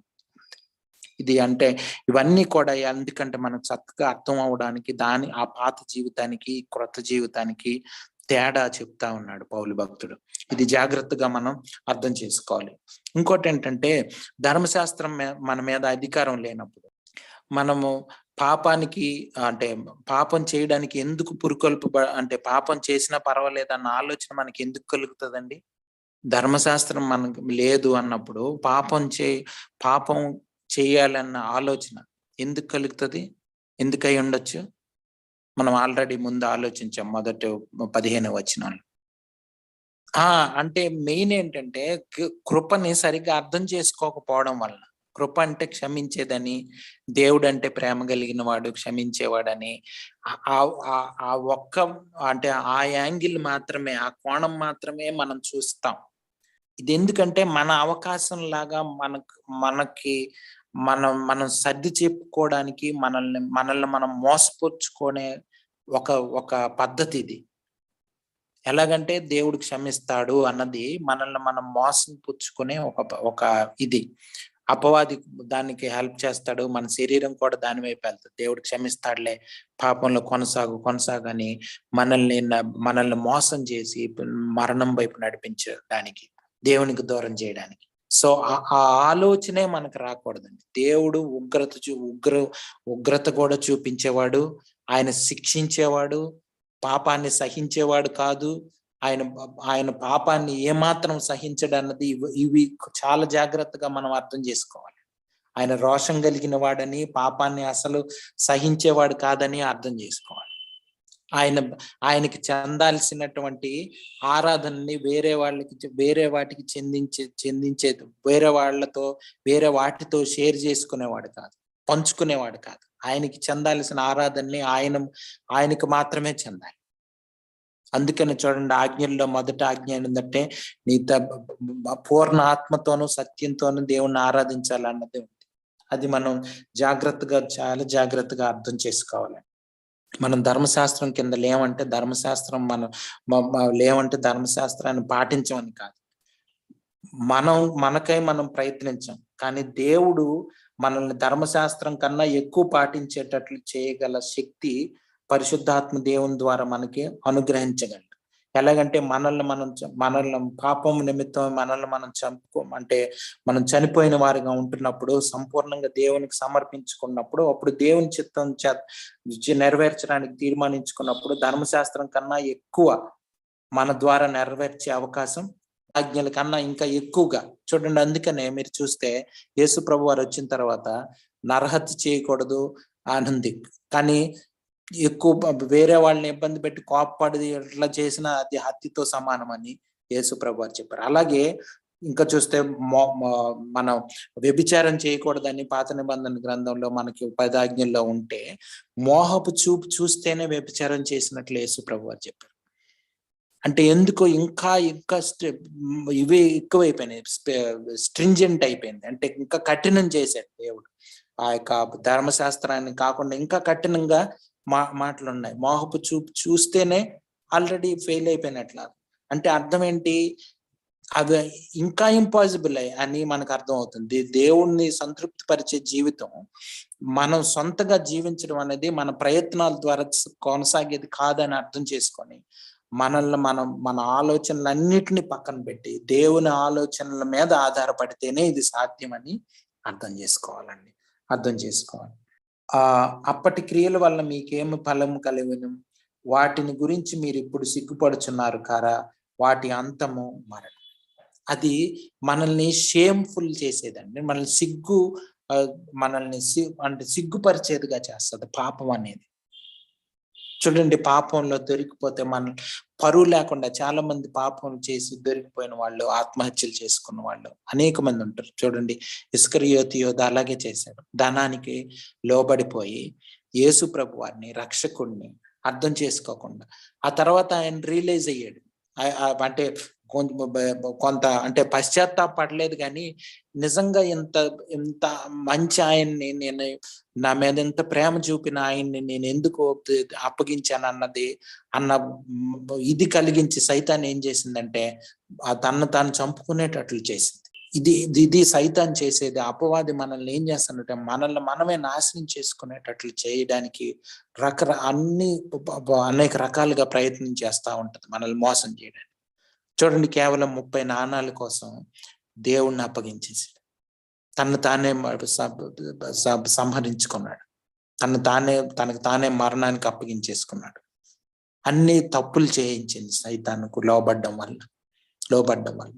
అంటే మన పరిస్థితిని, మన మానసిక పరిస్థితిని అంతా మార్చేస్తుంది, మనల్ని మోసం చేసేస్తుంది. కాబట్టి మనల్ని చాలా మంది యవనస్తులు, లేకపోతే కొంతమంది పెద్దవాళ్ళు ఈ రోజుల్లో ఎక్కువ డిప్రెషన్ లోకి వెళ్ళిపోవడం, అంటే మానసికమైనటువంటి ఒత్తిడి వలన, వాటి వలన ఆ యొక్క మానసికంగా చాలా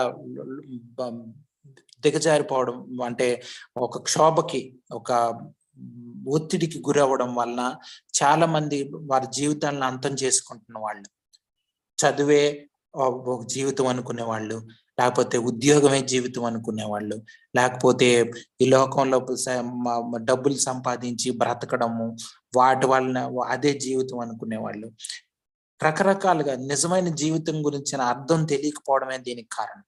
మనకి దేవునిలో తప్ప ఎక్కడా సంతృప్తి లేదు. ఉద్యోగం వచ్చినా రాకపోయినా, సరైన ఇల్లున్నా లేకపోయినా, సరైన బట్టలున్నా లేకపోయినా సరే, మనకు కావాల్సిన దేవుడు, అందులో సంతృప్తి ఉంది. కానీ దేవుడు మనకు అవన్నీ అనుగ్రహిస్తాడు, మన అవసరతలు తీర్చే దేవుడు. కాబట్టి మనం మన మీద భారం వేసుకొని, మనం భయపడి వర్రీ అయిపోయి మన జీవితాలను అంతం చేసుకోవాల్సిన అవసరమే లేదండి. జీవితాలని సమృద్ధిగా మన నిత్యం నూతనంగా ఎప్పుడు దేవునిలో సంతృప్తి కలిగి ఆనందంతో, సంతోషంతో మన జీవితాలను నడిపించుకోగల శక్తి పరిశుద్ధాత్మ దేవుడు మనకి దయచేసి మనల్ని నడిపించే గొప్ప దేవుడు. సో మనం ఎటువైపు చూడాల్సిన అవసరమే లేదు. సంపూర్ణంగా దేవుని మీద ఆధారపడి జీవించే జీవితం వైపు మనం జీవించవచ్చు. కాబట్టి చూడండి, ఇటువంటి జీవితం వైపే మనం ఆకర్షింపబడాలని పరిశుద్ధాత్మ దేవుడు మనల్ని కోరుకున్నాడు. అయినను ఇప్పుడు పాపం నుండి విమోచింపబడి దేవునికి దాసులైనందున పరిశుద్ధత కలుగుటయే మీకు ఫలం, దాని అంతము నిత్య జీవం. ఎంత గొప్ప జీవితం చూడండి, నిత్య జీవం. దీని అంతము నిత్యంగా దేవునితో ఉండే గొప్ప అవకాశం. మనం ఊహించడానికి కూడా అటువంటి గొప్ప జీవితం దేవుడు మనకి దయచేసే గొప్ప దేవుడు అండి మన దేవుడు, మనల్ని విడిపించే దేవుడు. ఏలయనగా పాపం వలన వచ్చి జీతం మరణం, అయితే దేవుని కృపావరం మన ప్రభు అయిన క్రీస్తు యేసునందు నిత్య జీవం. చాలా మందికి ఈ వాక్యం కంఠస్థ తెలుసు, బై హార్ట్ తెలుసు. సో మనం ఇటువంటి జీవితం వైపు ఇది ఎప్పుడు మనం మర్చిపోకూడదు. పాపం చేస్తూ వచ్చే జీతం మరణం. మనకి ఇప్పుడు అర్థం కాకపోవచ్చు, అప్పటికప్పుడు అల్పకాల సంతోషం చేత మనల్ని సైతాను, మన శరీరం మనల్ని మోసం చేయొచ్చు. కానీ ప్రభు అయిన యేసుక్రీస్తునందే నిత్య జీవం ఉంది. నిజమైన లైఫ్ యేసు ప్రభు వారిలో ఉందండి. ఇదే తెలియక అనేక మంది ఈ లోకాన్ని విడిచి వెళ్ళిపోయిన వాళ్ళు, మోసపోయిన వాళ్ళు అనేక మంది ఉన్నారు, అనేక మంది. సో మనం ఈ సాయంత్రకాల సమయంలో ఈ హెచ్చరికలన్నింటినీ గైకొని మనం ఇటువంటి గొప్ప జీవితం వైపు మన కుటుంబాలు, మనం నడిపించబడాల్సిన మన సంఘాలు దేవుని జీవితంలో కొనసాగాలని సాయంత్రం సమయంలో దేవుడు కోరుకుంటున్నాడు. మీకు ఏమన్నా అనుమానాలు ఉంటే అడగచ్చు, డౌట్స్ ఉంటే అడగచ్చు, లేకపోతే మీ ఎవరన్నా ప్రేరేపించబడిన వాళ్ళు ప్రార్థన చేస్తే ముగించుకుంటాం. స్తుతి స్తోత్రం పరిశుద్ధుడా, నీకు వందనాలు, స్తోత్రాలు తండ్రి. నాయన ఈ కృపకై వందనాలు ప్రభా. నాయన మరి ఈ వచనాలు ప్రభా మీరు మాతో మాట్లాడిన దేవుడు తండ్రి. నాయన నీ ప్రేమకు వందనాలు స్తోత్రాలు తండ్రి. ఎనలేని ప్రేమ తండ్రి. నాయన సరిహద్దులు లేని ప్రేమ తండ్రి. దేవానికి వందనాలు స్తోత్రాలు తండ్రి. నాయన మేము ఇంకనూ నాయన దూరస్తులుగా ఉంటుండగా, మేము ఇంకనూ భక్తిహీనమై ఉన్నప్పుడు, మేము ఇంకనూ పాపులమై ఉన్నప్పుడు, మేము ఇంకనూ నీకు శత్రులమై ఉన్నప్పుడు దేవానికి ఎంత గొప్ప దేవుడు ప్రభు. నాయన ఏ పాటి వారం ప్రభు మమ్మల్ని జ్ఞాపకం చేసుకోవటానికి తండ్రి సంచారం చేయించుటని కరుదృష్టిలో మేము ఉన్నందుకు నీకు వందనాలు స్తోత్రం. ఎంత గొప్ప దేవుణ్ణి, ఎంత కనికరం గల దేవుని, ఎంత కృపామయుని తండ్రి. అవధులు లేని ప్రేమ కలిగిన వాడిని తండ్రి. నాయన వెతికి వెతికి వెంటాడేవయ్యా మమ్మల్ని ప్రభు. దేవాల తప్పిపోయిన స్థితిలో ఉంటున్న మమ్మల్ని నాయన వెతికావు తండ్రి. కొండల్లో గుహల్లో నాయన మరి ఆ చెట్లు పుట్టల చాటున దాక్కున్న నాయన గొర్రెలు వెతుకుంటూ వెళ్ళినాడు కాపరి ప్రభు. అటువంటి నాయన నా స్థితిలో మేము ఉంటున్నప్పుడు ప్రభు నాయన మీరు మమ్మల్ని వెతికారయ్యా, పట్టుకున్నావు తండ్రి. నీకు వందనాలు స్తోత్రాలు తండ్రి. దేవునితో సమాధాన పరచటానికి ప్రభా నాయన కుమారుడుగా ఈ లోకానికి వచ్చి తండ్రి నాయన అయాసిలో మరణం పొందినంతగా తగ్గించుకుని దేవాల నాయన రిక్తునిగా వచ్చావు ప్రభు. అన్ని విడిచిపెట్టి మహిమని విడిచిపెట్టి ప్రభు నాయన దాసుని స్వరూపాన్ని ధరించుకుని ఈ లోకానికి వచ్చి ఉంటున్నావు యేసయ్య. ఎంత గొప్ప దేవుడు ప్రభా. నీకు వందనాలు స్తోత్రాలు తెలుసుకున్నాం తండ్రి. నాయన అయ్యా ఎందుకని ప్రభా నీ ద్వారానే ప్రభా నాయన మరి తండ్రి ప్రభా మరి తండ్రి అయిన దేవుని అందు మేము అతిశయిస్తుంటున్నాం తండ్రి. కుమారుని ద్వారా తండ్రి మాకు సమాధాన స్థితి, కుమారుని ద్వారా నాయన రక్షించబడటము ఆయన మరి దేవాల నాయన. అంతేకాదు ప్రభా నాయన మీరు జీవించుట చేత ప్రభా నాయన మేము రక్షించబడుతున్నాం నాయన. నువ్వు మరణించుట చేత నాయన అంతేకాదు ప్రభా తిరిగి లేచి పునరుద్ధారణమై జీవించుట చేత రక్షణ. అయ్యా నీకు వందనాలు స్తోత్రం. ఎన్ని సత్యాలు ప్రభా నాయన మీరు మాతో మాట్లాడి మరి ఒక్కసారి తండ్రి నాయన మీరు మమ్మల్ని ఆదరించినందుకు నీకు వందనాలు స్తోత్రాలు తండ్రి. నాయన అయ్యా నాయన కొన్నిసార్లు ప్రభా కొన్ని సాతాను మాకు తీసుకొచ్చే కొన్ని తండ్రి నాయన కొన్నిసార్లు బలహీన పడుతూ ఉంటున్నాం ప్రభు. అయ్యా మరి బలహీన స్థితిలో తండ్రి నాయన మరి గందరగోళ స్థితిలో, లోకం ప్రపంచ గందరగోళ స్థితిలో మేము కొన్ని నాయన ప్రతికూల పరిస్థితుల్లో ఉన్నప్పుడు మీరు మాకు ఇచ్చే మరి ఇటువంటి ధైర్యం కలిగిన మాటను బట్టి వందనాలు స్తోత్రాలు. ఒక నిశ్చేత ప్రభా మీరు మాకు ఇచ్చి ఉంటున్నారు ప్రభా. ఆయన తండ్రి ప్రభా నాయన యేసయ్య మాకున్నాడు తండ్రి. నాయన మరి క్రీస్తు ప్రభునందు మీరు మాకు ఇచ్చిన తండ్రి గొప్ప నిరీక్షను బట్టి నీకు వందనాలు స్తోత్రాలు ప్రభా. ఇంకా ఇంకా ఇంకా మా పట్ల నువ్వు కలిగిన సహనాన్ని బట్టి, దీర్ఘశాంతాన్ని బట్టి వందనాలు స్తోత్రం. ఇంకా ఇంకా మేము నాయన మరి ఆ యొక్క పరిపూర్ణతలోనికి ఇంకానో తండ్రి మహిమ నుంచి అధిక మహిమలోనికి రావడానికి మా పట్ల దీర్ఘశాంతిపై నీ రాకడను ఆలస్యం చేయించుంటున్నావు తండ్రి. నీకు వందనాలు స్తోత్రాలు తండ్రి. నాయన మరి ఇప్పుడు నాయన ఆయన ద్వారా మనము ఇప్పుడు సమాధాన స్థితి పొంది ఉన్నాము అని ప్రభు పౌలు గారు చెప్తుంటున్నాడు ప్రభు. నాయన యేసయ్య తండ్రి నీకు వందనాలు స్తోత్రాలు ప్రభు. నాయన నీకు వందనాలు స్తోత్రం. రక్షణ అంటే ఏంటో నాయన అయ్యా నాయన నీ కృప అంటే ఏంటో, నీ కనికరం అంటే ఏంటో, ఎంత తండ్రి మరి జాలి గణ దైవం అని వందనాలు స్తోత్రం. ఎంత కృప చూపిస్తున్నావు తండ్రి. ఏ పాటి వారం ప్రభు నాయన నిత్యమైన దేవుని కలిగి ఉండటానికి తండ్రి. నా కొరకు ప్రాణం పెట్టిన దేవుడు, నా కొరకు తిరిగి లేచిన దేవుడు, నా కొరకు తిరిగి రానయించిన యేసయ్య నందు మీరు మాకు ఇచ్చిన గొప్ప నిరీక్షణ బట్టి, శుభప్రదమైన నిరీక్షణ, జీవంతో కూడిన నిరీక్షణ మేము కలిగి ఉండటానికి తండ్రి నాయన ఈ మాటలు మమ్మల్ని బలపరుస్తున్న యేసయ్య నీకు వందనాలు. ఈ కుమారుని నాయన మరి తండ్రి నువ్వు అభిషేకించి తండ్రి నాయన ఈ కొద్ది వారమైన తండ్రి దీన సంఘంతో మీరు మాట్లాడుతూ మమ్మల్ని ధైర్యపరుస్తున్న యేసయ్య నీకు వందనాలు స్తోత్రాలు తండ్రి. నాయన అయ్యా చిన్న మంద భయపడవద్దు అన్నావు తండ్రి. నాయన ఎంతమంది మంచి సేవకులు ప్రభా నాయన మీరు మాకు ఇస్తున్నందుకు నీకు వందనాలు స్తోత్రాలు ప్రభా. అయ్యా పొందుకుని మేము నాయన బలపట్టాను సహాయం చేతండి. విన్న ప్రతి బిడ్డ ఈ మాట తిరిగి మననం చేసుకుని యేసయ్య నందు సంతోషించటానికి, యేసయ్య నందు తండ్రి బలపడటానికి, ఆయన తద్వారా ఘనత మహిమ ప్రతి విషయంలోనూ నీకే తెచ్చేవారుగా ఉండటానికి నా నాయన ఎట్టి పరిస్థితుల్లోనూ తొడగకుండా బెనకకుండా ప్రభు కష్టమైన నష్టమైన నాయన మరణమైన జీవమైన తండ్రి ఉన్నా లేకపోయినా యేసు నందు సంతోషించి క్రీస్తు నందు ప్రభు నా నాయన ఉత్సహించి సంతోషించి బలపడి ముందుకు సాగే తండ్రి నాయన కృపను మాకు చూపించబడుతున్నాం నాయన చిన్న మందకు చూపించండి యేసయ్య.